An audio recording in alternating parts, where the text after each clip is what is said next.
Good morning, sir. Good morning, sir. Good morning, sir. Good morning, please ma'am. Take seat. Thank you, sir. આપના વિશે બોર્ડને જણાવશો. Sir મારો code H05 છે. મેં બીટેક કરેલું છે સિવિલ એન્જિનિયરિંગ વિષયમાં અને છેલ્લા 5 વર્ષથી અમદાવાદ મ્યુનિસિપલ કોર્પોરેશનના એસ્ટેટ ટીડીઓ ડિપાર્ટમેન્ટની અંદર એઝ એ સબ ઇન્સ્પેક્ટર કામ કરું છું. એસ્ટેટ. હા. ઓકે. તો અમદાવાદ મ્યુનિસિપલ કોર્પોરેશનના મોટા પ્રશ્નો ક્યાં ક્યાં છે? સર અમદાવાદ મ્યુનિસિપલ કોર્પોરેશનના સૌથી મોટા પ્રશ્નોની આપણે વાત કરીએ તો એક તો ગેરકાયદેસર બાંધકામો સૌથી પ્રથમ, એના પછી વસ્તી ગીચતા એક તો સિટીના, પછી અનઇવન ડેવલપમેન્ટ એક તો સિટીની વચ્ચેનું ડેવલપમેન્ટ અને સિટીની આજુબાજુનું, મતલબ લગભગ આપણે એમ વાત કરીએ તો આજે સિટીના નદી આ બાજુ અને નદી પેલી બાજુ જેવો આખો કોન્સેપ્ટ જ પડી ગયેલો છે, પૂર્વ વિસ્તાર પશ્ચિમ વિસ્તાર, એ રીતનું અનઇવન ડેવલપમેન્ટ એક ઇસ્યુ છે. બીજું ગંદકી અને એવા કોમન ઇશ્યુઝ તો છે જ. સોલિડ વેસ્ટમાં કયું રેન્કિંગ છે અમદાવાદનું? Sir last time 8th ranking હતું 2022માં. 8th રેન્કિંગ હતું. Yes sir. તો કયા કારણોસર આ રેન્કિંગ આગળ ના આવી શક્યો? સર એ ગ્રાઉન્ડ તો મને એક્ઝેક્ટલી આઈડિયા નથી. ઓકે. એલએસી વિશે જણાવી શકશો? Line of actual control. Yes sir. Line of actual control જે રહ્યું એ સર ભારત અને ચાઇના વચ્ચે જે ઇન્ટરનેશનલ બોર્ડર છે, ખાસ કરીને આપણે લદ્દાખથી ઉત્તર પૂર્વ દિશામાં જે રહ્યું, અને બીજું સિક્કિમવાળા વિસ્તારની અંદર જે ભારત અને ચાઇના વચ્ચેના જે આંતરરાષ્ટ્રીય બોર્ડર રહી એને આપણે એલએસી તરીકે ઓળખીએ છીએ. ઈસ્ટર્ન, વેસ્ટર્ન અને મિડલ સેક્ટરના કન્ટેક્સમાં મને કોને? ઈસ્ટર્ન, વેસ્ટર્ન અને ઈસ્ટર્ન સેક્ટરમાં શું ડિસ્પ્યુટ છે, વેસ્ટર્ન સેક્ટરમાં શું ડિસ્પ્યુટ છે અને મિડલ સેક્ટરમાં શું ડિસ્પ્યુટ છે? સર મેં ગલવાનનું સાંભળેલું છે. એકદમ ડિટેલમાં મને આઈડિયા જાણવું પડશે સર મારે. ઓકે. એવી રીતે લાઇન ઓફ કંટ્રોલ એલઓસી શું છે? સર એલઓસી એ ભારત અને પાકિસ્તાન વચ્ચેનું કાશ્મીર રીજન જે રહ્યું એની ત્યાં આગળ 1947ની અંદર જે વોર થયેલી 1948, એ વખતે જે સીઝફાયર જાહેર થયેલું, એ વખતે જે ઇન્ટરનેશનલ બોર્ડર નક્કી થયેલી એનું નામ એલઓસી રાખેલું છે. જે એલઓસી છે એ લીગલી એક્સેપ્ટેડ ઇન્ટરનેશનલ બાઉન્ડ્રી છે? Legally accepted international boundary sir આમ ન કહી શકાય સર. કેમ? કારણ કે એના ગ્રાઉન્ડ્સ મને હાલમાં આઈડિયા નથી સર. ઓકે. વેલ, 1971 ઇન્ડો પાક વોર યસ સર. પછી જે શિમલા એકોર્ડ સાઇન થયો, યસ સર. એમાં શું નક્કી થયું? જાણી લઈશ સર પાછળથી. ઓકે. અત્યારે જે ચોમાસાનું સિઝન છે એમાં અમદાવાદમાં ખાસ કરીને પાણી ભરાવાના પ્રશ્નો બહુ જોવા મળે છે. એના કારણો? એક તો ઇમ્પ્રોપર ડ્રેનેજ, બીજું ડ્રેનેજ ડિઝાઇનની અંદર આપણે જે પાઇપના ડાયાઝ લઈએ છીએ એના આપણે અંદાજ બરાબર નથી મૂકતા. એટલે ઇન ધ સેન્સ કે આપણે જે ડાયા લેવો જોઈએ, મતલબ એન્જિનિયરિંગ વિભાગમાં ડાયા એટલે શું? જે ડ્રેનેજ ડાયા મતલબ ડાયામીટર સર. તમે you are a technical graduate, at least you should say diameter. Dia is of course not acceptable, you know. Normally sir એસ્ટિમેશનમાં ભૂલ હોય છે કે ત્યાં અમદાવાદની અંદર એવું મેજર પેલું એવું છે કે બહારની વસ્તી વધારે રહે છે જે અમદાવાદના આ પાણી ભરાવાના પ્રશ્નોમાં જે પ્રોબ્લેમ છે એના લોકો કઈ રીતના પ્રેસિપિટેટ કરે છે વધારે? સર જે મેન હોલ્સ રહ્યા ને, જે આપણે ડ્રેનેજ લાઇન્સ નાખેલી હોય કે સ્ટોમ વોટર લાઇન્સ, એની ઉપરના કચરાથી એ બ્લોક થઈ જાય. આમાં પ્લાસ્ટિકનો કેટલો રોલ? ઘણો મોટો સર, ઘણો મોટો સર. પ્લાસ્ટિકનો કેટલો મોટો રોલ? લગભગ આપણે સ્ટોમ વોટર લાઇનની અંદર મેનહોલમાં જવાની જગ્યા લગભગ બ્લોક થઈ જાય 90% જેવી બ્લોક થઈ જાય છે. જી. પછી જે નેચરલ વોટર વેઝ છે, જ્યાંથી સિટીનું પાણી ડ્રેન નેચરલી થતું હતું, એના ઉપરનો એન્ક્રોચમેન્ટ, એના પર લોકો જે એન્ક્રોચમેન્ટ કરે છે એનો રોલ કેટલો? ઘણો બધો સર. પણ અત્યારે સર SRFDCL મતલબ સાબરમતી રિવરફ્રન્ટ ડેવલપમેન્ટ કોર્પોરેશન લિમિટેડે રિવરફ્રન્ટનો વિકાસ કર્યા પછી થોડો ઘણો પ્રોબ્લેમ ઓછો થયો પણ એટલો બધો નથી થયો સર. નહીં, રિવરફ્રન્ટની વાત નથી. જે નેચરલ ડ્રેનેજ ચેનલ્સ હોય, જી બરાબર, જ્યારે મ્યુનિસિપલ કોર્પોરેશન નહોતું ત્યારે પણ પાણી તો ડ્રેન થતું હતું ને. તો જે નેચરલ વોટર ચેનલ્સ હોય, જે ડ્રેન આઉટ થતા હોય કોઈ પણ જોગ્રાફિકલ રિજનમાંથી, એને તમે બ્લોક કરી દો તો પાણીનો ભરાવ થશે જ. અને અત્યારે આ રોડ રસ્તાઓ કેમ વારે ઘડીએ તૂટી જાય છે? દર વર્ષે એકને એક પ્રોબ્લેમ, રસ્તાઓ તૂટી જાય છે, એમાં હોલ્સ પડે છે, ગાબડા પડે છે. આનું કારણ સૌથી પહેલું કારણ એક તો સર ક્વોલિટી બરાબર મેન્ટેન થતી નથી. અને બીજું એવું છે કે હેવી વ્હીકલ્સ અને એમની સ્પીડ એ પણ વધારે રોલ નિભાવતા હોય છે. રોડ શાનો બનેલો હોય છે? ડામર સર, ડામર કપચી. ડામર ઇટ ઇઝ બિટુમિન મેકેડેમ રોડ, બરાબર. તો જે બિટુમિન મેકેડેમ રોડ છે ને એની બેઝિક પ્રોપર્ટી જે છે કે એ સ્ટેગ્નન્ટ વોટર હોય ને, બિટુમિન મેકેડેમ રોડ હોય તો સ્ટેગ્નન્ટ વોટર હોય તો સ્ટેગ્નન્ટ વોટરમાં એ બ્રેક થાય. તો એની જગ્યાએ આરસીસી કામ કર્યું હોય તો ફેર પડે કે ના પડે? કોસ્ટલી પડે સર, કોસ્ટલી પડશે. કોસ્ટલી પડે પણ લોંગ રનમાં સારું રહેશે સર. એનું સૌથી સારામાં સારું ઉદાહરણ છે સિંધુબોન રોડને ગણી શકાય. બરાબર. જે એરિયા વોટર લોગિંગ પ્રોન હોય, વોટર લોગ્ડ એરિયાઝ હોય, કે જ્યાં કદાચ કોઈ કારણોસર જે નેચરલ વોટર ચેનલ્સ હતા ત્યાં દબાણ થઈ ગયેલા હોય. હવે આ દબાણ દૂર કરવા is not an easy job, right. બધા જ દબાણો દૂર થઈ શકતા નથી. તો the way out would be RCC road, right. હવે તમારું નેટિવ પ્લેસ? સર મારું નેટિવ Patan, north Gujarat. Patan, north Gujarat. North Gujarat શાના માટે ફેમસ છે? પાટણ સૌથી વધુ સર પટોળા માટે ફેમસ છે. પટોળા માટે. અને ત્યાંનું જે સહસ્ત્રલિંગ તળાવ છે? જી સર, ચોક્કસ. સહસ્ત્રલિંગ તળાવ, રાણકી વાવ. જી. ચાલ, આમાં કન્ટિન્યુએશનમાં જ તમને પૂછવા પાટણનું, ટીવી જુઓ છો તમે? ઓછું સર. ઓછું. અત્યારે એક સિરિયલ આવે છે અને પાટણ બેઝ જ છે અને પટોળા બેઝ છે, એમ કદાચ આ તો જોતા હોય તો. નહીં, ઓછું. તમે ક્યાંથી કર્યું બી? મેં બી સર મહેસાણા જિલ્લાથી કર્યું છે. મહેસાણાથી કર્યું. પછી એમાં સિવિલ એન્જિનિયરિંગ લાઇનમાં કંઈ જોબ ના મળી અથવા કામ ના જ કર્યું તમે? સિવિલ એન્જિનિયરિંગમાં જ છું સર. પણ નહીં, એસ્ટેટમાં છો ને, પણ ક્લેરિકલ લેવલે છો ને, એવું છે ને? ના સર, સબ ઇન્સ્પેક્ટર છું. ઇન્સ્પેક્ટર. હવે જે તમે ઓપ્શન આપ્યા હશે કે ભાઈ પોલીસનું ઓપ્શન આપ્યું હશે અથવા ડેપ્યુટી કલેક્ટરનું આપ્યું હશે, એવા જ ઓપ્શન આપ્યા છે ને આમાં? જી ના સર, મેં ફર્સ્ટ જીએસ આપેલું છે અને સેકન્ડમાં એસસી આપેલું છે. તો એને તમારી રુચિ કેવી રીતે એડજસ્ટ થશે? ત્યાં ભણ્યા છો બધું ટેકનિકલ, સિમેન્ટ, ગ્રીટ, કપચી, રેતી. સર એકચ્યુઅલી ટુ બી ફ્રેન્ક હું વાત કરું તો સિવિલ એન્જિનિયરિંગ અને સિવિલ સર્વિસીસ બંને એકબીજાના ભાઈ જ કહેવાય. કારણ કે નામ જ દર્શાવે છે સર. સિવિલ સર્વિસીસ એ એવી સર્વિસ છે જે તમે એક ટોપ લેવલ ઉપર તમામ પ્રકારની વસ્તુઓ મેનેજ કરશો દરેક ડિપાર્ટમેન્ટની અંદર. કે તમને દરેક ડિપાર્ટમેન્ટનું નોલેજ હોવું જોઈએ, તમને દરેક ડિપાર્ટમેન્ટનું કઈ રીતે કામ કરશે એનું નોલેજ હોવું જોઈએ. સેમ એઝ સિવિલ એન્જિનિયરિંગ એ જ છે સર. આપણે એવું માનીએ છીએ કે સિવિલ માત્ર બાંધકામ છે, એવું નથી. સિવિલ એન્જિનિયરિંગ ઘણું બ્રોડ ફિલ્ડ છે. એ એન્જિનિયરિંગના દરેક ફિલ્ડને અડશે સર. ચાહે મિકેનિકલ એન્જિનિયરિંગ હશે, ઇલેક્ટ્રિકલ એન્જિનિયરિંગ હશે, કોઈ પણ એન્જિનિયરિંગ હશે. નહીં, આપણે જે ગેસ કેડરનું આપ્યું તો જમીનના કેસો આવશે. પછી સેલ્સ ટેક્સનું આપ્યું, સ્ટેટ ટેક્સનું, તો અત્યારે જીએસટીના પ્રશ્નો આવશે. એટલે હું થોડું વિચારતો હતો કે સિવિલ એન્જિનિયર એમાં સક્સેસ થવા માટે શું મહેનત કરવી પડશે? સર મહેનત કરવી પડશે 100%. પણ એમાં કેવું છે સર કે એક સિવિલ એન્જિનિયર જે હશે તો સિવિલ એન્જિનિયરિંગને જેમ દરેક ફિલ્ડને પોતાનો ગણીને કામ કરશે જ, એ જ રીતે હું એવું માનું છું કે ગેસ કેડરની અંદર પણ ઇનકેસ કદાચ કોઈ વસ્તુ એવી હશે કે જે મને નહીં ફાવે તો હું શીખવાની પણ ક્ષમતા ધરાવીશ જ સર.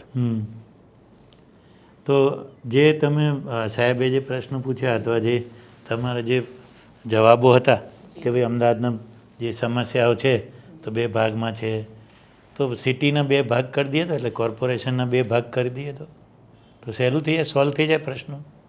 સર એવું નથી પ્રશ્નો સોલ્વ થઈ જશે. કારણ કે આપણે એરિયા ઉમેરતા જઈએ છીએ, મોટું કરતા હા જઈએ. જી સર, જી. તો એના કરતાં 2 કોર્પોરેશન જુદા પાડી દઈએ તો ના ચાલે? એકચ્યુઅલી સર આમ તો છેલ્લા લગભગ 4-1 વર્ષ પહેલાં પેપરમાં બી આવ્યું હતું અને એવું જાહેર બી થયું હતું કોર્પોરેશનના કદાચ 2 ભાગ થઈ શકે છે.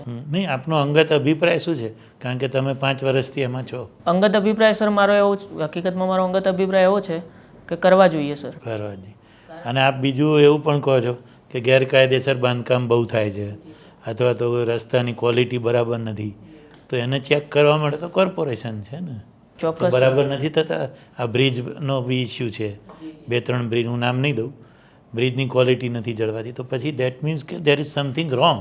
Yes sir. અને એમાં પણ સિવિલ એન્જિનિયરો જ છે, બરાબર. તો ક્યાંક તો આપણે લેકિંગ છે સુપરવિઝનમાં, ક્વોલિટીમાં, ડિઝાઇનમાં. આપે કહ્યું કે ડિઝાઇન બરાબર નથી એટલે પાણી ભરાઈ જાય, ડ્રેનેજ બરાબર નથી, રસ્તા તૂટી જાય, ક્વોલિટી. તો કોર્પોરેશનમાં કેમ એવું થાય છે? સર એનું સૌથી મોટું કારણ તમને કહું તો આજના કોમ્પિટિટિવ જમાનામાં જ્યારે કોન્ટ્રાક્ટર ભાવ ભરે છે, મતલબ આપણે કોન્ટ્રાક્ટરને ટેન્ડર આપવામાં આવે છે. માની ગયો કે એણે માઇનસમાં ભર્યું, તો મંજૂર કરનાર તો આપણે છીએ ને, કોર્પોરેશનની સત્તા છે ને. ચોક્કસ સર. તો આપણે ન કરવા જોઈએ ને? 10%, 20% માઇનસ ટેન્ડર આવે તો ન કરવા જોઈએ ને? સર એમને પોસાતું હોય તો કરતા હોય ને સર. નહીં તો ક્વોલિટી સાથે કોમ્પ્રોમાઇઝ થતું નહીં કરવું જોઈએ ને સર, આપણી જવાબદારી છે ને સર. એટલે એ તો આપણે સિટી એન્જિનિયર છે અથવા જે આસિસ્ટન્ટ એન્જિનિયર છે એને જે સુપરવિઝન કરવું જોઈએ. ચોક્કસ સર. તો આપણે એવું કન્ક્લુડ કરી શકીએ કે સુપરવિઝન બરાબર નથી થતું. હા સર, કંટ્રોલ કરવું જ જોઈએ અને અત્યારે નથી થતું એટલે આવું થાય છે. હે સર? આપનું કહેવું એવું છે ને કે અત્યારે નથી થતું. હા સર, નહીં થતું હોય. અને આપ એવું કહો છો ડિઝાઇન પણ બરાબર નથી, પ્રોજેક્શન બરાબર થતું નથી. મતલબ જ્યારે ડિઝાઇન શરૂ થાય છે પ્રોસેસ લેન્થી હોય છે, તો જે સમયે તમે ડિઝાઇન કરતી વખતે જે ડેટાઝ લીધા હોય, જે વખતે તમે એકચ્યુઅલ ઇમ્પ્લિમેન્ટેશન કરો એ વખતે જરા સિનારીઓ બદલાઈ ગયો નહીં, હોય પણ છે. કદાચ આપની કોલેજમાં જ્યારે ભણાવવામાં આવતું હશે ત્યારે પોપ્યુલેશન પ્રોજેક્ટ કરતા હશો ને કે ભાઈ 30 વર્ષ. હા જી સર. જી સર. જનરલી મને થોડોક ખ્યાલ છે તે મુજબ 30 વર્ષનો ડેટા લઈએ છીએ આપણે. જી સર. પણ મેં હમણાં તમને વાત કરી સર કે જે આપણે ડેવલપમેન્ટ અનકન્ટ્રોલ્ડ છે. અમારા ડિપાર્ટમેન્ટનું કામ એવું જે ડેવલપમેન્ટ થાય એ કંટ્રોલ ડેવલપમેન્ટ. કંટ્રોલ કોણે કરવાનું છે? ડેવલપમેન્ટ સર કંટ્રોલ કરવું જ પડશે. Who is there two control? કોણ કરશે કંટ્રોલ? અમારું ડિપાર્ટમેન્ટ. તો પછી દેટ મીન્સ નથી કરતા ને, બરોબર એવું થયું? જી સર, ચોક્કસ. તો રીડેવલપમેન્ટ માટે શું વિચાર છે તમારું? અત્યારે કઈ રીડેવલપમેન્ટ થઈ રહ્યું છે? હા, રીડેવલપમેન્ટમાં મતલબ રીડેવલપમેન્ટ કેવું હોય સર, જે સ્કીમો 30 વર્ષ કરતાં જૂની હોય અને એમના મેમ્બર્સ જે હોય 50% કરતાં વધુ મેમ્બર્સ એગ્રી થતા હોય તો રીડેવલપમેન્ટ માટે એ લોકો એપ્લાય કરી શકે છે. તો જે આપણે કીધું કે સિટી, જે વોલ સિટી છે, જી, આપણું જે ભદ્ર વિસ્તાર છે કે 3 દરવાજા, કે એમાં રીડેવલપમેન્ટ થઈ શકે? જી સર, એ મને એટલું ખબર છે કે હેરિટેજ એરિયાની અંદર આવે છે, તો એના પછી મને કોઈ આઈડિયા નથી. એટલે કોઈની પરવાનગી લેવી પડે કે એવું કંઈ કરવું? જી સર. કયા ડિપાર્ટમેન્ટની? એસ્ટેટ ડિપાર્ટમેન્ટ નહીં, estate TDO department. Archaeological survey of India સાંભળ્યું છે? હા સર. હેરિટેજ વિંગ બી ઊભું કરેલું છે અમદાવાદ કોર્પોરેશનનું. તમે મ્યુનિસિપલ કોર્પોરેશનના ક્વાર્ટરમાં રહો છો કે બીજી કોઈ જગ્યાએ રહો છો? નહીં સર, મારું પોતાનું ઘર છે. તો મ્યુનિસિપલ જે સ્ટાફના ક્વાર્ટર્સ છે એ પોતે બહુ જ ખરાબ હાલતમાં છે. તો એ એવું કેમ? પોતાના કર્મચારીઓના ક્વાર્ટર સરખા નથી? જેમ કે આપણે શાક માર્કેટ છે જમાલપુર પાસે, જોઈએ છે ત્યાં, તો એકદમ ખરાબ હાલતમાં. તો એને રીડેવલપ ના કરવા જોઈએ?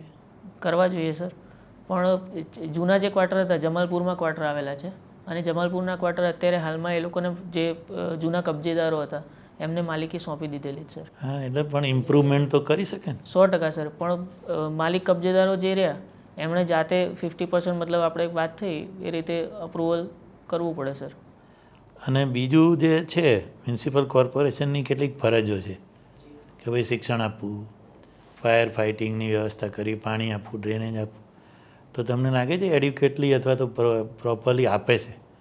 પર્ટિક્યુલર મ્યુનિસિપલ શાળાઓ દિવસે દિવસે બંધ થતી જાય છે, અથવા જે છે તો એમાં ટીચરો કોઈમાં ના હોય, કોઈમાં પ્લેગ્રાઉન્ડ ના હોય.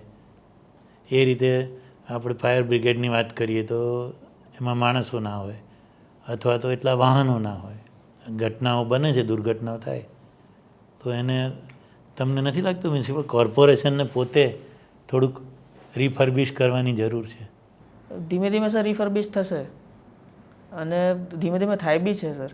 એવું નથી કે તમે હમણાં વાત થઈ આપણે કે બધી જ સ્કૂલો જૂની છે, ઘણી બધી નવી બી બની છે. મેં છેલ્લે મક્તમપુરા વોર્ડની અંદર મેં કામ કર્યું તો ત્યાં હમણાં જ નવી સ્કૂલ બની. એના સિવાય અત્યારે હું ઇન્દ્રપુરી વોર્ડમાં કામ કરું છું તો ત્યાં બી નવી સ્કૂલો બની જ છે સર, અને બધા નવા બિલ્ડિંગ છે SSA અંતર્ગત યોજના. ઓકે. આપ એસ્ટેટ વિભાગમાં છો, તો એસ્ટેટને રેગ્યુલેટ કરવા માટે ભારત સરકારનો કોઈ કાયદો છે? ભારત સરકારનો કાયદો? હા, અથવા ગુજરાત સરકારનો? હા, ગુજરાત સરકારનો કાયદો કરો. શું છે? અમે એસ્ટેટ વિભાગની અંદર નોર્મલી 2-3 કાયદા એવા છે જેને ફોલો કરીએ છીએ. એક તો સૌ પ્રથમ તો જેનાથી આખું મ્યુનિસિપલ કોર્પોરેશન કંટ્રોલ થાય છે, Gujarat provincial municipal corporation act. બીજું કોમન GDCR જેને કહેવાય છે, common general development control regulations. અને ત્રીજું છે 1976નો act, town planning and urban development act. Okay. RERA act વિશે સાંભળેલું છે? જી મેડમ. ઓકે, એ શેના માટે છે? એ કયું એસ્ટેટ રેગ્યુલેટ કરે છે? એ મેડમ ગુજરાત સરકાર દ્વારા રેગ્યુલેટ થાય, અલગથી ઓથોરિટી ગુજરાત સરકારે બનાવેલી છે. ઓકે. તો તમને એવું નથી લાગતું કે રેરા એક્ટ પણ બનાવેલો છે અને અર્બન ટાઉન પ્લાનિંગ એક્ટ પણ બનાવેલો છે, તો આ બંને એક્ટ છે એકાબીજાને ઓવરલેપ કરે છે કે એવું લાગે છે તમને અનુભવ? નહીં મેડમ, રેરા એક્ટનું હેતુ જુદો છે અને બાકીના જે ટાઉન પ્લાનિંગ એન્ડ ડેવલપમેન્ટ રહ્યું, એના સિવાય જે કોમન GDCRની વાત રહી, એ બધા એક્ટ એકબીજાની અંદર પોતાના અલગ હેતુઓ સિદ્ધ કરતા હોય છે. રેરા એક્ટ જે રહ્યો એ રેરા એક્ટ બિલ્ડર્સ પોતાના પ્રોજેક્ટનું રજિસ્ટ્રેશન કરાવડાવે, પોતાના બિલ્ડિંગનું રેગ્યુલર ડિલિવરી આપે પોતાના કસ્ટમર્સને, એના ઉપર કોન્સન્ટ્રેટ કરે છે. એની સામે જે town planning and GTPUD act રહ્યો, ગુજરાત અર્બન એ એક્ટની જે વાત કરી 1976ની, એ નોર્મલી TP સ્કીમનું ફોર્મેશન કઈ રીતે થશે, TP સ્કીમની મંજૂરી કઈ રીતે મળશે, એની ઉપર કોન્સન્ટ્રેટ કરે છે. એના સિવાય જનરલ ડેવલપમેન્ટ કંટ્રોલ રેગ્યુલેશન્સની જે મેં વાત કરી 2017ની, એ ડેવલપમેન્ટ કયા પ્રકારનું થશે, કેટલું ડેવલપમેન્ટ મળશે, એના વિશેના નિયમો છે. આપણે જેમ બાયલોઝ કહીએ, એ બાયલોઝ નક્કી કરે છે. અને પ્રોવિન્શિયલ મ્યુનિસિપલ કોર્પોરેશન એક્ટ જે રહ્યો, એ મ્યુનિસિપલ કોર્પોરેશનના વિવિધ ડિપાર્ટમેન્ટ્સ કઈ રીતે કામ કરશે, આખું કોર્પોરેશન કઈ રીતે કામ છે, એના ઉપર કોન્સન્ટ્રેટ કરે છે. ઓકે. આપણે હમણાં એક વસ્તુ કીધી કે અનકન્ટ્રોલ્ડ બાંધકામ વધારે થાય છે અથવા ગેરકાયદેસર બાંધકામ વધારે થાય છે, તો રજા ચિઠ્ઠી આપનાર ઓથોરિટી તો AMC જ છે. તો AMC એ અનકન્ટ્રોલ મતલબ જે ગેરકાયદેસરનું બાંધકામ છે એ થવું જ ના જોઈએ, કારણ કે રજા ચિઠ્ઠી જ તમે આપો છો, તો કઈ રીતે આ વસ્તુ થાય છે? એના માટે મેડમ કોર્પોરેશને પોતે એક SOP બી બનાવેલી છે કે જ્યારે કોઈ અનઓથોરાઇઝ ડેવલપમેન્ટ ધ્યાનમાં આવે જે તે સબ ઇન્સ્પેક્ટર અથવા ઇન્સ્પેક્ટરને, તો એણે પહેલાં મને નોટિસ આપવી, એના પછી એના ઉપર પોલીસને જાણ કરવી, એના પછી 260, 262 મતલબ એને કારણદર્શક નોટિસ હોય, એ પ્રોપર પ્રોસિજર SOP બધું નક્કી કરેલું જ છે અને રેગ્યુલર એના વિશેના કાર્યો થતા જ હોય છે. પણ સૌથી મોટો પ્રશ્ન અન્ય ડિપાર્ટમેન્ટ સાથેના સંકલનનો છે કે દાખલા તરીકે કોઈ બાંધકામ તોડવા ઉપર હોય અને પોલીસ બંદોબસ્ત ન મળી શકતો હોય, તો એ સંજોગોમાં કોઈ વિવાદિત બાંધકામને તોડી નથી શકાતું. ઓકે. એટલા માટે સંકલન કરવું જરૂરી છે. એક સાઈડ તમે એમ કહો છો કે ગેરકાયદેસર બાંધકામ વધી રહ્યું છે અને બીજી સાઈડ આપણી ગુજરાત સરકાર અથવા તો વખતો વખત જે સરકાર હોય છે એ ઇમ્પેક્ટ ફી લાવી અને આવા ગેરકાયદેસર બાંધકામ છે એને રેગ્યુલરાઇઝ કરી દઈએ છીએ, તો આનેથી ટાઉન પ્લાનિંગ જે તમે કરેલું છે ઓરિજિનલ, એને કઈ રીતે ઇફેક્ટ થાય છે?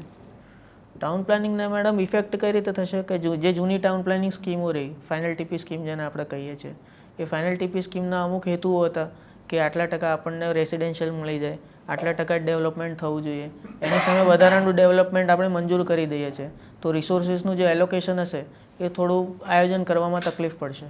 ઓકે. મારા તરફથી લાસ્ટ ક્વેશ્ચન. મારે મારા પોતાના માટે રહેવા માટે એક ઘર બનાવવું છે, પણ ઘર એવી રીતે બનાવવું છે કે જેમાં મારે આઉટર કોઈ પણ ઓથોરિટી ઉપર ડિપેન્ડન્સી નથી રાખવી. ના ઇલેક્ટ્રિસિટી હોવી જોઈએ બહારથી, ના બહારથી નળ કનેક્શન લેવું છે, ના મારું સોલિડ વેસ્ટ બહાર જવો જોઈએ, નેટ ઝીરો કાર્બન ફૂટપ્રિન્ટ હોય એવું એક ઘર બનાવવું છે. તો એઝ એન સિવિલ એન્જિનિયર હું તમને હાયર કરું તો તમે એમાં કઈ કઈ વસ્તુઓ ઇન્કોર્પોરેટ કરશો? ચોક્કસ મેડમ. મેડમ હું સૌથી પહેલાં તો તમારી નીડના બેઝ ઉપર હું એમ કહીશ કે તમારે સોલર પેનલથી વીજળી ઉત્પન્ન થાય એ રીતે તમારી છત હું ડિઝાઇન કરીશ. પ્લસ તમે આપણે જે વાત કરીએ સોલિડ વેસ્ટ મેનેજમેન્ટની વાત છે, તો હું સૌથી વધુ તમારા ઘરમાં એવી વસ્તુઓનો ઉપયોગ કરીશ. દાખલા તરીકે તમારું જે સેનેટરી પ્રોવિઝન્સ જે રહે તમારા, તો ખાળકૂ આપણે જે જૂના વાત હતી એ રીતે. પછી બીજે એક અત્યારે મોટી સ્કીમોની અંદર ઘણી બધી ભલે સોલિડ વેસ્ટનું રિસાયકલિંગ કરવા માટેના પ્લાન્ટ્સ નાના આવતા હોય છે. એનું શું નામ કહીએ છીએ આપણે? એનું નામ શું આપીએ છીએ? એ હું રિકોલ નથી કરી શકતો અત્યારે, પણ અત્યારે એવા પ્લાન્ટ્સ નીકળ્યા છે સર મેડમ કે જેથી એને રિસાયકલ કરી શકાય છે, એ પ્રકારનું હું આયોજન કરીશ. એ સિવાય એ તો મને ખબર છે કે સોલાર પેનલ નાખવાની હોય, સોલિડ વેસ્ટ માટે આ તમે જે ખાડકુઆ કીધા છે, જે શોષ ખાડા એના હોય સિવાય મેડમ છે, અત્યારે હું વધારાનું કંઈ રિકોલ નથી કરી. ગ્રીન એનર્જી અથવા ગ્રીન બિલ્ડિંગ કોન્સેપ્ટમાં શું વસ્તુઓ નવી હોય છે? Can't recall ma'am. Okay, earthquake proof building બનાવવી હોય એના માટે શું આયોજન કરવા પડે as an civil engineer? As an civil engineer ma'am earthquake resistant building બનાવવું હોય તો એનું એક રીઇન્ફોર્સમેન્ટનું ડક્ટાઇલ ડિટેલિંગ હોય છે કે જેની અંદર કોલમના સ્પેસિફિક માપદંડો ઉપર એને ડિઝાઇન કરવામાં આવતું હોય છે. Okay sir. તમારો કોડ શું હતો મિત્ર? H05. એએમસીના અંદર તમે કામ કર્યું છે. જે મારું ઓબ્ઝર્વેશન કહે છે એએમસી એટલે શહેરોની સૌથી મોટી, જે મને લાગે છે સૌથી મોટી સમસ્યા જે એએમસીના કર્મચારીઓ ભોગવતા હોય છે, જે બહુ જ ગ્રાઉન્ડ લેવલ ઉપર કામ કરે છે, એ છે મેન્યુઅલ સ્કેવેન્જિંગ. સમજે નહીં સર. મેન્યુઅલ સ્કેવેન્જિંગ, જે ગટરને એ બધા અંદરથી કચરો નહીં નીકળતા ગટરમાં ઉતરી. જી જી જી. તો એ લોકોના સંદર્ભમાં સરકારે અથવા એએમસીએ કોઈ પગલાં લીધા છે? એ જાણી લઈશ સર હું. ઓકે. રાષ્ટ્રીય સફાઈ કર્મચારી આયોગ વિશે કોઈ આઈડિયા ખરો? Sorry sir. હમણાં મેમે પૂછ્યું તમને રેરા વિશે. જી. તો એક તો જે પ્રાઇસ હોય છે એને માર્કેટ પ્રાઇસ કહીએ છીએ, અને એક સરકારની પ્રાઇસ હોય છે જંત્રી પ્રાઇસ. જી. તો બંને વચ્ચે શું અંતર શું હોય છે? નોર્મલી સર માર્કેટ પ્રાઇસ જે રહી એ જંત્રી કરતાં વધુ હોય છે. અચ્છા. અને એના અંદર કંઈક મારા ખ્યાલથી બ્લેક મનીનો ઇસ્યુ પણ થતો હોય છે. તો સરકારને શું આ બધી બાબતોની જાણ ખરી? સર સરકારને જાણ બી છે અને સરકાર પોતે એને રોકવા માટે પ્રયત્નો બી ઘણા કરી રહી છે. કપાત એરિયા શું હોય એક મકાનમાં? કપાત એરિયા સર થોડું ડિટેલમાં. જે માર્જિન મૂકીએ, માર્જિન મૂકવાનું જે જીડીસીઆરમાં તમારે રૂલ્સ જી, છે, જી, જી, જી. હા, એ કપાત એરિયા. જી. માર્જિન એરિયા સર કેવું હોય છે કે મેઇન રોડ હોય, 3 ટાઈપના માર્જિન હોય છે. રોડ માર્જિન, બીજું સાઈડ માર્જિન અને ત્રીજું રિયર માર્જિન. એ ટાઈપના માર્જિનો હોય છે. દરેક માર્જિનની અંદર બિલ્ડિંગની હાઇટ કેટલી છે, પ્લસ એ ઝોન કયો છે એના વધારે માર્જિન નક્કી થતું હોય. અને બીજું એક હોય છે કે રોડની જે વિડ્થ હોય, જે બિલ્ડિંગના આગળના ભાગમાં જે રોડ હોય એની જે વિડ્થ હોય એ પ્રમાણે માર્જિન નક્કી કરવાનું હોય છે સર. શું એના માપદંડ કોઈ આઈડિયા ખરો તમને? જી સર, મને એક માપદંડ યાદ છે મને. 45 મીટરનો રોડ હોય તો ફ્રન્ટ માર્જિન 6 મીટર્સ અને બાકીના 3 માર્જિન 3 મીટર્સ. ઓકે. અમદાવાદના અંદર જ તમે એએમસીમાં છો એટલે તો જી. બરાબર. પીરાણાના ડુંગર જ્યાં કચરો બધો જ નાખવામાં આવે છે, એના સંદર્ભમાં તમારું શું કહેવું છે? પીરાણા ડુંગરની અંદર સર એવું છે કે ત્યાં આગળ અત્યારે એ કચરાનું રિસાયકલિંગ કરવા માટે વચ્ચે ટેન્ડરિંગની પ્રોસેસ ચાલુ કરેલી હતી અને અત્યારે ત્યાં પ્લાન્ટ નાખવાનું આયોજન છે સર. કયું plant? I can't recall sir એનું નામ. તો એ સેગ્રિગેશન કેવી રીતના કરે છે? જે સોલિડ વેસ્ટ છે એનું સેગ્રિગેશન કેવી રીતના કરે છે? Segregation don't know sir. અચ્છા. સરકારે યોજના શરૂ કરી છે સ્વચ્છ ભારત અભિયાન, બરાબર. અને જો હું તમને પૂછું કે તમારા પ્રેફરન્સીસ શું છે? જી. તમારા પ્રેફરન્સીસ શું છે? ફર્સ્ટ જીએસ છે અને બીજું એસીએસટી છે. ગેસ કેડર પહેલી છે ને આપની? અચ્છા. તો if I select you as a deputy collector of Ahmedabad district, બરાબર, તો તમે મારા ખ્યાલથી સ્વચ્છ ભારત યોજના બહુ જ નૈતિક યોજના છે, બરાબર. એનો કન્સેપ્ટ જે છે એ દેશના સંદર્ભમાં બહુ જ ઉચિત છે. પણ તેમ છતાં જેટલું મેં સરકારી જે પબ્લિક સેનિટેશન ફેસિલિટી છે એને જોઈ છે, એ બહુ જ સાફ સફાઈના સંદર્ભમાં આંતરિક રૂપે ખરાબ હોય છે. તો આવી યોજનાઓ સરકાર ફ્લેગશિપ યોજનાઓ ખૂબ જ ચલાવી રહી છે, તેમ છતાં એના ક્વોલિટેટિવ રિઝલ્ટ્સ પ્રાપ્ત નથી થતા. તો તમે એઝ અ ડેપ્યુટી કલેક્ટર તરીકે અમદાવાદના શૌચાલયો અને બાકી આ બાંધકામની સમસ્યાઓને રિઝોલ્વ કરવા માટે શું પગલાં ઉઠાવશો? સર સૌથી પહેલાં તો આવી યોજનાઓ જે હોય છે, જે માઇલસ્ટોન યોજનાઓ કહેવાય, સ્વચ્છ ભારત મિશન એક માઇલસ્ટોન યોજના કહેવાય. તો આ પ્રકારની યોજનાઓ ભલે આજે કદાચ આપણે એમ કહી શકીએ જરૂરી રિઝલ્ટ્સ નથી મળી રહ્યા, પણ એ રિઝલ્ટ્સ ધીમે ધીમે મળશે સર. સૌથી પ્રથમ તો આપણે પબ્લિકની અંદર આપણે જાગૃતિની જરૂરિયાત છે કે દાખલા તરીકે તમે પબ્લિક ટોયલેટ્સની જે વાત કરી, પબ્લિક ટોયલેટ્સમાં સૌથી વધુમાં વધુ ઇશ્યુઝ જો ઇજનેર વિભાગ જો ફેસ કરતો હોય તો પબ્લિક ટોયલેટ્સનો દુરુપયોગ છે. દાખલા તરીકે પબ્લિક ટોયલેટ્સની વસ્તુઓ ઘરે લઈ જવી, પબ્લિક ટોયલેટ્સની વસ્તુઓ ચોરી લેવી, ત્યાંના ટાંકીઓ લઈ જાય એ લોકો. એટલે થાય શું કે અલ્ટિમેટલી કોર્પોરેશનને જ તકલીફ થવાની. અને બીજું થાય છે એવું કે ત્યાંનું ઇન્ફ્રાસ્ટ્રક્ચર થોડું ખરાબ થઈ જાય, એટલે ત્યાં જે નેચરલ નિકાલ કરવાનો હોય વેસ્ટનો એ થઈ ન શકે. એટલા માટે મારો વિચાર એવો છે કે સૌ પ્રથમ તો જાગૃતિ, બીજી વસ્તુ પ્રોપર મોનિટરિંગ, ચોથી વસ્તુ એવી છે સર કે એની અંદર આપણે સ્ટાફની થોડી ઘટ છે અત્યારે હાલમાં, તો સ્ટાફની ભરતી કરવી પડશે. અને બીજું એવું છે કે જે સ્ટાફ રેગ્યુલર મતલબ આપણે કહીએ છીએ ને કે રેગ્યુલર કામ એ રીતે પ્રોપર કામ લેવું પડશે સર, એસઓપી પ્રમાણે. ડોર ટુ ડોર કલેક્શન કેવું ચાલે છે અમદાવાદમાં? અત્યારે સર ડોર ટુ ડોર કલેક્શનમાં એવું છે કે જે સોસાયટીઝ હોય તો સોસાયટીઝની અંદર એક મોટી કચરા ટોપલી આપવામાં આવતી હોય, એમાં સેગ્રિગેશનની અંદર વેટ વેસ્ટ અને ડ્રાય વેસ્ટ અલગથી કલેક્ટ કરવામાં આવતું હોય છે. અને જે સોસાયટીઝ મતલબ ફ્લેટ ન હોય અને મતલબ રો હાઉસ ટાઈપનું હોય તો ડોર ટુ ડોર. આ વેસ્ટ કલેક્ટ કરવા માટે કોણ આવે છે? સર નોર્મલી કોર્પોરેશનના જ હોય છે કર્મચારી. કોણ હોય છે? બધા ખિસ્સામાં ભરીને લઈ જાય છે? નહીં તો ટ્રક્સ મતલબ મિની ટ્રક્સ ટાઈપ હોય. ટિપર વાન ખબર છે? ટિપર વાન? હાજી હાજી. ટિપર વાન્સમાં ધારો કે કોઈ ટિપર વાન કોઈ જગ્યા પર ના ગયું તો કેવી રીતના પકડશો? સર ટેપરવાનની અંદર અત્યારે નવો એક થોડા 5-6 મહિનાથી આવ્યું છે, નવા જીપીએસ લગાવ્યા છે વર્કશોપમાંથી. જીપીએસ લગાવે છે ને? હા, તો જે પોઈન્ટ મિસ કરશે તો એ પોઈન્ટ રિફ્લેક્ટ થશે ને? સ્ટેશન રિફ્લેક્ટ થશે ને? નહીં, સ્ટેશન રિફ્લેક્ટ નહીં થાય સર. એની અંદર એવું હોય છે કે જેનો રૂટ નક્કી કર્યો હોય, દાખલા તરીકે આ એક ટેપરવાન રહી તો એક ટેપરવાનનો રૂટ નક્કી કર્યો કે આ વિસ્તારની અંદર આ રોડથી આ રોડ, આ રોડથી આ રોડ. ફોર એક્ઝામ્પલ એક ટિપર વાન સેક્ટર 1-8-2માં જાય છે, 8 સેક્ટરની અંદર કોઈ સોસાયટીની અંદર નહીં ગઈ તો એ ડિટેક્ટ થઈ શકશે? ના સર, એ ડિટેક્ટ નહીં થઈ શકે. ત્યાં આગળ સર એનો રૂટ આપણને ખબર પડશે. હાલે રૂટ મિસ કરશે તો ડિટેક્ટ થઈ શકશે કે નહીં? માય પોઈન્ટ ઇઝ ના, રૂટ ડિટેક્ટ કરશે તો નહીં, એના કિલોમીટર કેટલા ચાલે એના ઉપરથી ડિટેક્ટ કરવું પડશે સર. નહીં, રૂટ એ જે કલેક્શન પોઈન્ટ સ્કીપ કરે એ પણ ડિટેક્ટ થાય છે. એનીવે હવે આપને એસ્ટેટમાં તો દબાણ સાથે જ આપને લેવા દેવા છે, બરાબર ને?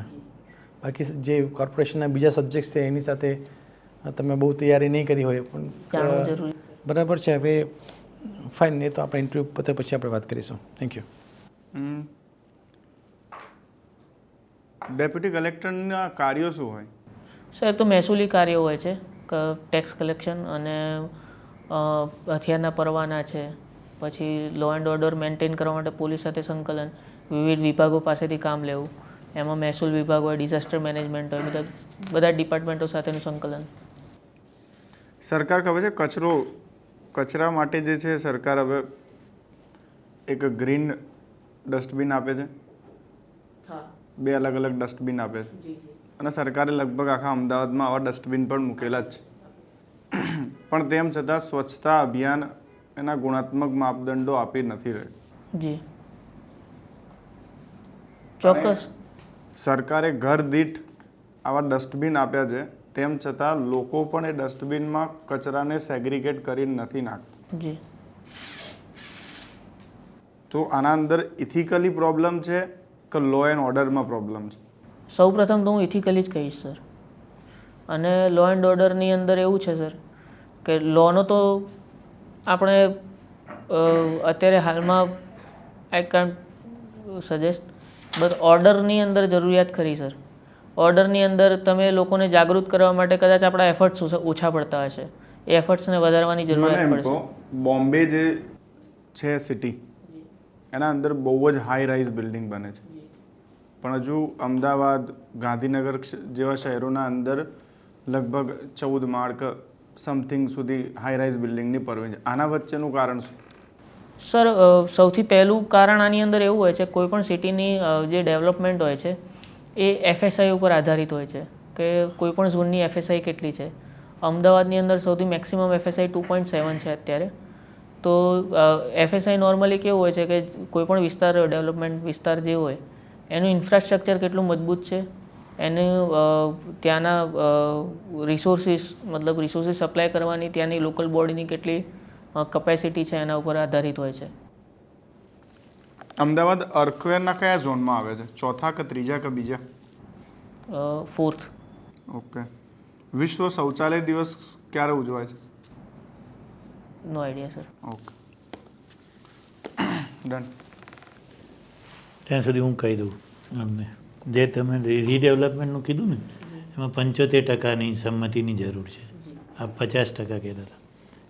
અને પેલી જે વાત હતી સિરિયલની, એ તો પુષ્પા ઇમ્પોસિબલ નામની એક સિરિયલ છે, સબ ટીવી પર આવે, જે પાટણના પટોળાને લગતી છે. તમને બીજું હું કહું કે કોર્પોરેશનમાં જ નોકરી કરો છો, અમદાવાદ મ્યુનિસિપલ કોર્પોરેશનમાં.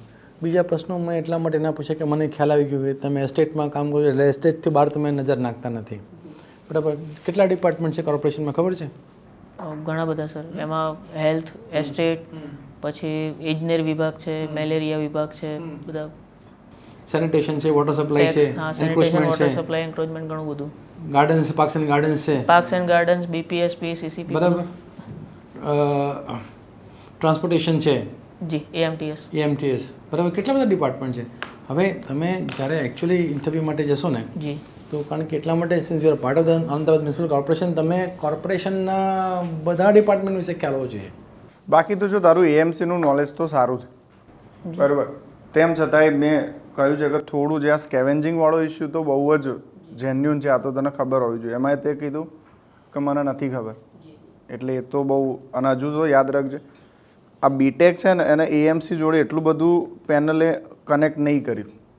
બાકી ટેકનોલોજીના આજે એએમસીની બહુ જ ખૂબ જરૂર છે. એટલે તું આ ટેકનિકલ આસ્પેક્ટને તું એએમસી જોડે તો કનેક્ટ કરી નાખજે. અને એમાં કેમ કે તારું ચોઈસ કેડર ગેસ કેડર છે, એટલે આ સીધું કનેક્ટ થશે જ. એટલે આ 3 મુદ્દા તો છે. બાકી જો જેસ્ચર મુવમેન્ટ સારું છે, પણ હું માનું કે ઓરેન્જ શર્ટના જગ્યાએ કોઈ લાઇટ, હા, હું વ્હાઇટ શર્ટ અને બ્લેક પેન્ટ પહેરવાનો. વ્હાઇટ કરતાં પણ હું માનું એકદમ જે બ્લુ હોય ને, Blue બેબી colour. બ્લુ કલરનો, જી. એવો કોઈ શર્ટ પહેરે. હા હા હા, જી બસ સર જેવું પહેરજે, કેમ કે તારું જે જેસ્ચર છે ને એ પ્રમાણે તને વધારે સુટેબલ રહે. જી. અને એક તમારે એએમસીને લગત તમે જે સિવિલ એન્જિનિયરિંગનું તમારું બેકગ્રાઉન્ડ છે, એટલે પ્રધાનમંત્રી આવાસ યોજના, સ્વચ્છતા સર્વેક્ષણ, સ્વચ્છ ભારત અભિયાન, આ બધી જે ફ્લેગશિપ સ્કીમો ચાલે છે એ બધા પછી વિશે, એક આ પણ સિંગલ યુઝ પૂછાતો. પ્લાસ્ટિક બેન, એર ક્વોલિટી ઇન્ડેક્સ. એક્યુઆઈ. અને સેકન્ડ બીજો મેજર ટોપિક આવશે તમારે અર્બન ફ્લડિંગ. એટલે અર્બન ફ્લડિંગમાં જે બેંગ્લોર અને દિલ્હીની કેસ સ્ટડી છે એના એક્ઝામ્પલ સહિત અમદાવાદમાં કેમ અર્બન ફ્લડિંગ છે અથવા નથી, એના રીઝન્સ શું છે, એ વસ્તુ એક તૈયાર કરવાની રહેશે. અને ત્રીજું સિવિલ એન્જિનિયરિંગ પર્સપેક્ટિવથી તમારે green building, earthquake proof building અને જે સસ્ટેનેબલ બિલ્ડિંગ છે, ઝીરો કાર્બન ફૂટપ્રિન્ટ બિલ્ડિંગ કઈ રીતે ડેવલપ કરી શકાય. મેં જેમ તમને ક્વેશ્ચન પૂછ્યો તો એમાં તમે 2 જ આન્સર આપ્યા કે એક સોલર પેનલ નાખો અને પેલો ખાડ કૂવો કરો. પણ અધર ધેન ધીસ આપણે ઘણું બધું કરી શકીએ, જેમ કે એનર્જી ઇફિશિયન્ટ બિલ્ડિંગ્સ બનાવીએ છીએ જેનાથી લાઇટ્સ ઓછી વપરાય, નેચરલ વેન્ટિલેશન રહે. પછી સુએઝ વેસ્ટ મેનેજમેન્ટ છે એના માટે એસટીપી પ્લાન્ટ્સ બનાવીએ છીએ, બરાબર. આ બધી વિગતો એઝ એન સિવિલ એન્જિનિયર કઈ કઈ વસ્તુઓ, નવી ટેકનોલોજી આપણે બિલ્ડિંગ કન્સ્ટ્રક્શનમાં વાપરી શકીએ એના વિશે આઈડિયા હોવો જોઈએ. Thank you. Thank you.